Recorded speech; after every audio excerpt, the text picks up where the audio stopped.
The Checkpoint is presented by GM Pharma, the first international multinational pharmaceutical company in Georgia. GM Pharma, to serve those who need it most. Mr. Jozviak, thank you for being with me and taking my questions.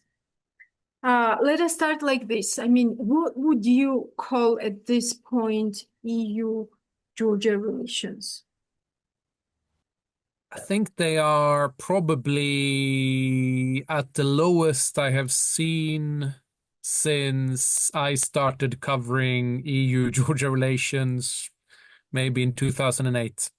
I mean, like, there's simply very little going on between Brussels and Tbilisi. Brussels are, in a sense, stuck because they can't find a unanimity to do anything in terms of punishments, if you can say it this way, but in the same time, they don't want to engage in any other positive way with a regime that they're not sure what to call. So it's really, while Ukraine and Moldova are moving forward towards eventual EU membership, and I know it's a long path, but it's still happening, Georgia is going in reverse, and that's obvious.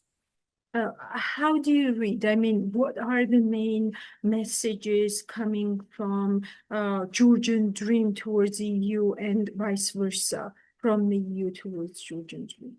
I mean, now, the Georgian dream doesn't really seem to care what Brussels say or what any big EU capitals say. They are going about their business. I see now, sentencing opposition leaders and so on.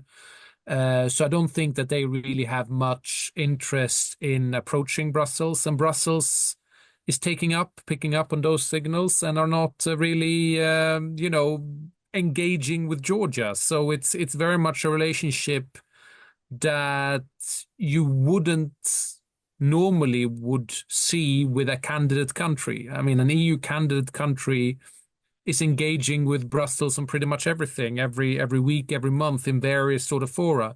Here is nothing. So, Georgia is somehow disconnecting from the entire Euro-Atlantic space. I look at the two summits that will take place this week, one in Brussels, the EU summit, one summit in The Hague, NATO summit. Georgia is not there. There's not a mention of Georgia in any of the draft declarations. I mean, normally, Georgia, being an inspired Euro-Atlantic member, would try to at least feature somewhere in these meetings.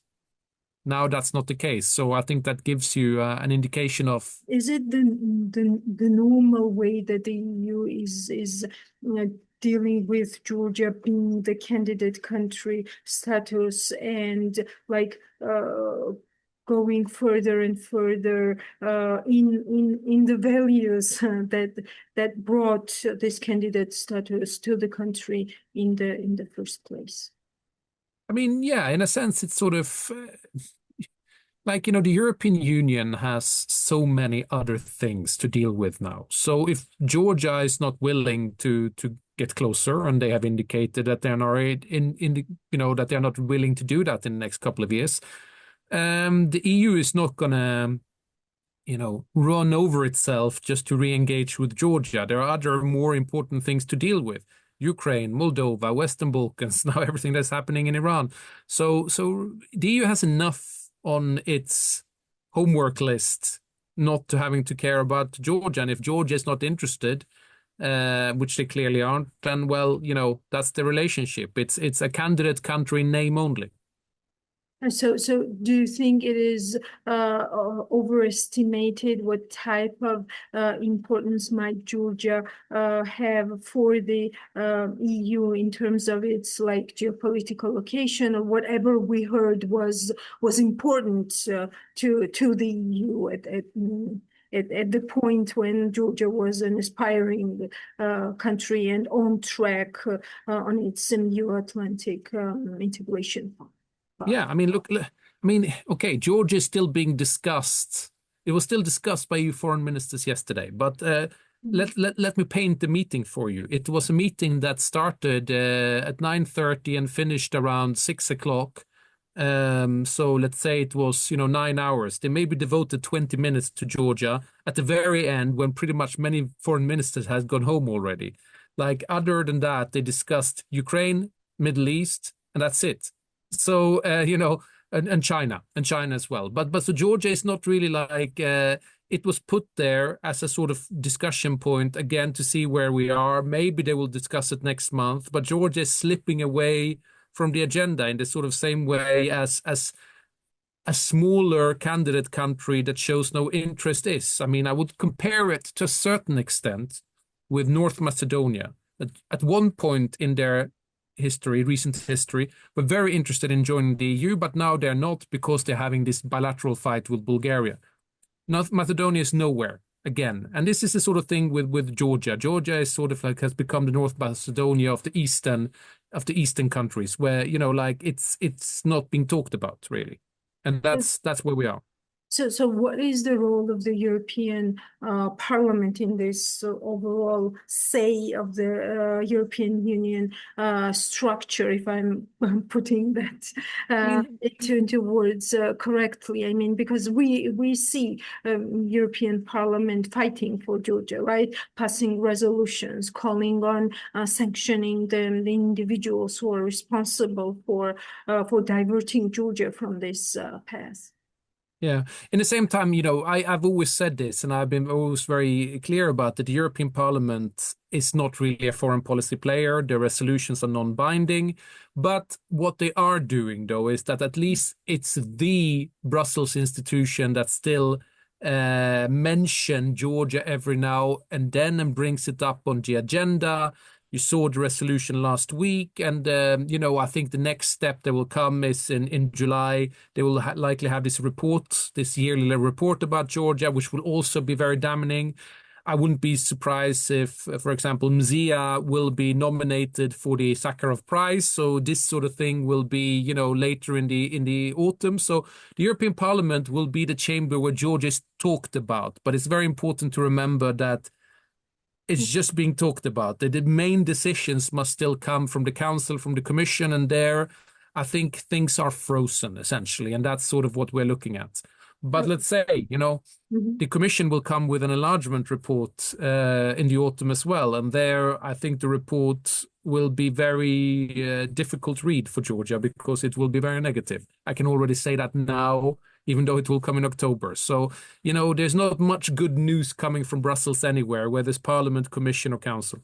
Do you think on the EU level is the discussion about like individual sanctions over? I mean, is Hungary and Slovakia winning in this game? I think it's interesting here because individual sanctions, yes, you need unanimity. But I thought when I listened to Kaja Kallas later that she's now also opening up the potential of sanctioning judges. Now, maybe this could be something easier to swallow for something like Hungary and Slovakia, because before they have sort of blocked, high-level names of the Georgian Dream, allies of theirs, and that they're going to continue blocking that. I'm wondering that maybe if there are, sanctions on people who are not that famous, like judges and these sort of things, that maybe they will come along with that. That was normally the case in the beginning when it was, Russia sanctions, Belarus sanctions, that, the EU did the sort of people that were not that famous and that was acceptable for everyone. I think that there might be a possibility, but then again, knowing how much Hungary and Slovakia are blocking, I expect them to block pretty much everything, but there could be an opening. That's sort of, I hold out some sort of possibility of that. Also, what do you think about these talks about suspending visa liberalization, DCFTA status, association agreement, and candidate country status? I mean, everything that is still binding Georgia with the EU as the close ally. I think visa liberalization will be a tough one because somehow, the EU wouldn't like to hurt the general population. I can see that happening. With the association agreement, or more likely the free trade aspect of it, that's interesting. Perhaps that, the EU recently just did a report about Israel reviewing the similar agreement with Israel and see where this is going. I wouldn't be surprised if the European Commission starts a review about this, and but I would be surprised if there is a if this happens, because like again, it's sort of like a free trade agreement. It's not something that normally is being attacked, but I wouldn't rule it out going forward. I think it's, if I have to bet on one thing happening further down the line, visa liberalization don't think will happen, but the review with a potential sort of suspension of the trade part down the line potentially could happen if we don't see any changes. This is interesting now, your point, because we heard that Herzog yesterday talking about these scenarios, so to say, and her quote is, let me read it out to you. "I know they are considering this," meaning visa liberalization, and as they say, they do mean about visa liberalization. They do mean it. I mean, do you think Georgian Dream is considering the possibility that visa liberalization might be suspended for Georgia? If I only knew what Georgian Dream is considering, that would be an interesting thing, you know. But That's a I fair think, answer. I mean, like this was the sort of thing. I mean, like the visa liberalization is for me the crown jewel in the relations between the EU and Georgia, and is something that all Georgians, you included, benefit from, right? So I don't think that is usually the EU path to go down, but let's see. I don't think it will be touched in the end. I'm reluctant to think about that. But what are your expectations? I mean, after the 28 November statement, and now proactively Georgian Dream speaking about this possibility and opening up for that type of discussion. There could be two reasons for that, right? First is, look, EU is talking about something and they are not doing it. This might be one. And another is that there might be some kind of scenario like 28th of November statement, you know, I don't know, on 2 feet with honor, we might say ourselves no to visa liberalization. Do you see that type of scenario possible? I mean, you know, I don't think that they would go that far, but then again, I don't know. I mean, this is the sort of thing. Well, I mean, they've already sort of, you know, cut themselves away from the EU so much that it could happen. Would they target visa liberalization? I don't know. I mean, is that sort of a thing they would like to do? Would they still be able to remain somewhat popular among their own voting base? Maybe. But you know, it's hard. It's speculative. What they are doing in Tbilisi is an enigma for me sitting here in the EU.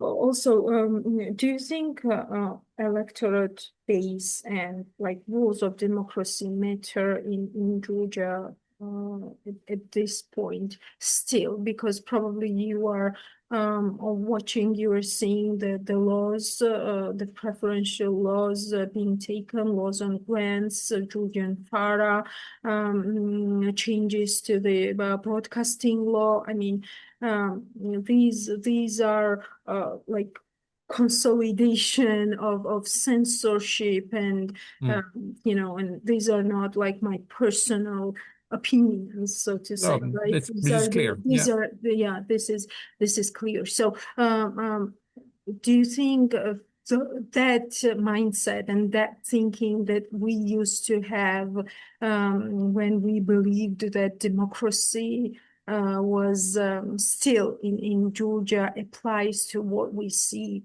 right now going on in Georgia? I think it's harder to argue in that sense. Absolutely. I mean, like it's a different country with a different trajectory. It's a different mindset. I think many of those people who did at some point look westward have actually gone westward already, and are not in Georgia anymore. So it's clear that the country has fundamentally changed into something else. And I think everyone in the West pretty much sees that. But this is the thing. It's ultimately that can only change through the ballot box. Nowhere else. So I mean, I think Georgia, is slipping away for now on its Euro-Atlantic path. It's been clear for a while already. Can it come back again? Yes, I think so. I mean, because what you've had is not something that was artificial. I think that's true, and that's sort of true in everyone who's protesting as well. So it's I'd like to. The way I see it is that I still see Georgia as a fundamentally European country that now has taken another path, but can come back again. And I think that's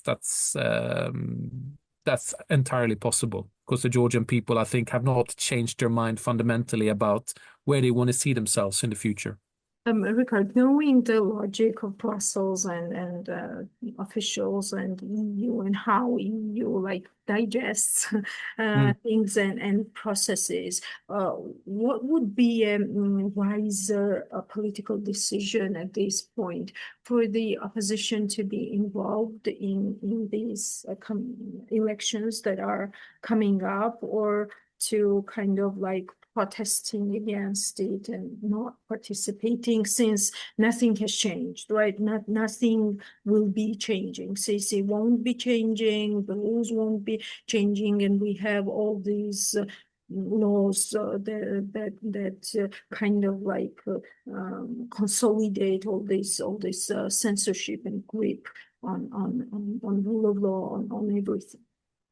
No, I mean, I think what is relevant, and it sounds very, I mean, it's disheartening and maybe even tough, but what, anyone from the opposition, from civil society is doing, they will continue. They will continue to stay in touch with European officials from various member states, with Brussels and so on and so forth, and be informed. I mean, like, the EU is not engaging with Georgia, but it doesn't mean that they totally forget about Georgia and don't see what's happening on the ground. I mean, the European Union, several member states are still in Belize. They still see what's happening. They are reporting back. It is not mainstream in the news anymore because Georgia has slipped down and it's not that important to too many in Brussels. Let's be honest about that, right? Especially with what's going on in the rest of the world that seems to be on fire. But Georgia is still being seen and Georgians are still being seen.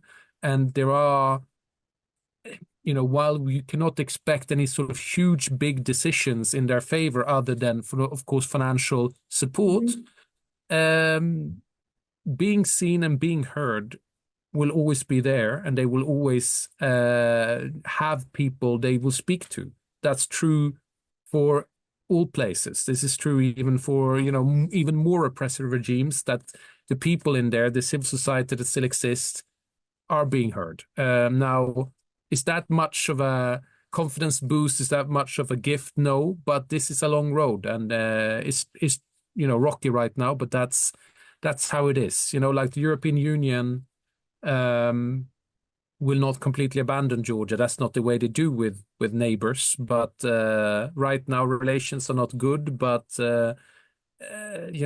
I both in Brussels and most people in Georgia know that it's a European country, and as such, it will be part of the family one way or another, just like many other countries are.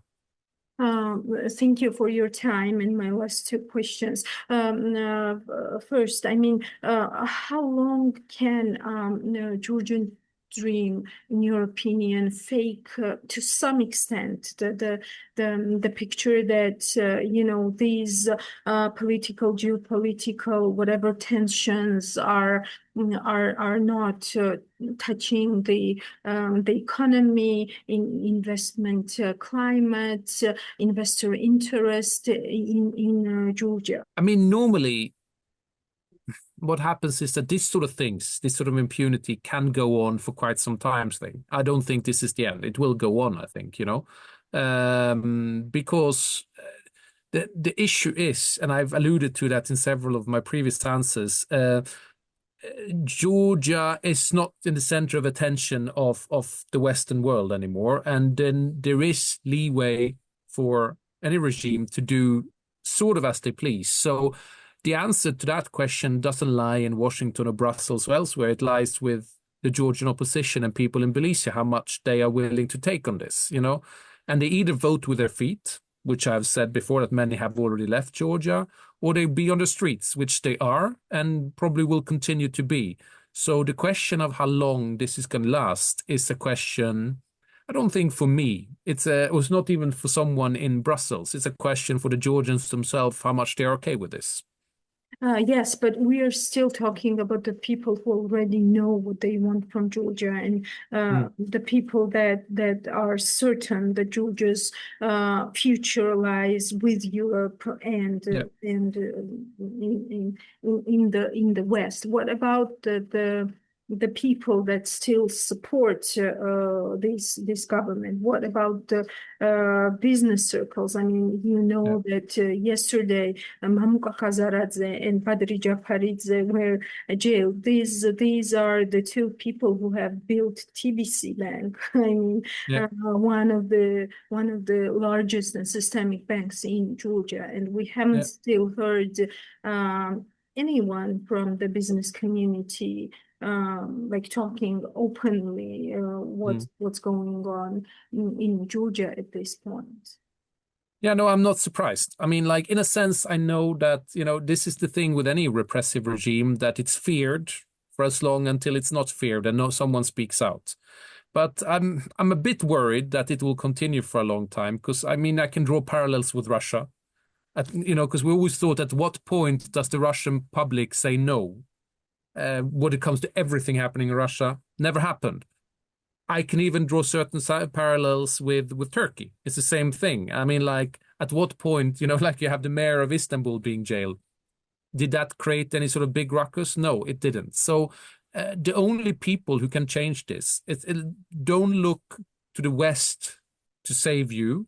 Look to the West as a goal, but in the end, the only ones who can truly make changes are brave Georgians themselves. This is the truth. You are in a sense on your own in that fight, because I don't see the European Union going forward being very active in many of these places. They will be supportive, they will issue statements, they will try to maybe have sanctions, but that's it, because even the EU is becoming more inward looking and occupied with its own problems rather than trying to deal with neighborhood countries. They will be supportive, there will be money, yes, but in terms of big changes in society, it can only come from inside. So the door is open, but the door is far away. The Checkpoint is presented by GM Pharma, the first international multinational pharmaceutical company in Georgia. GM Pharma, to serve those who need it most.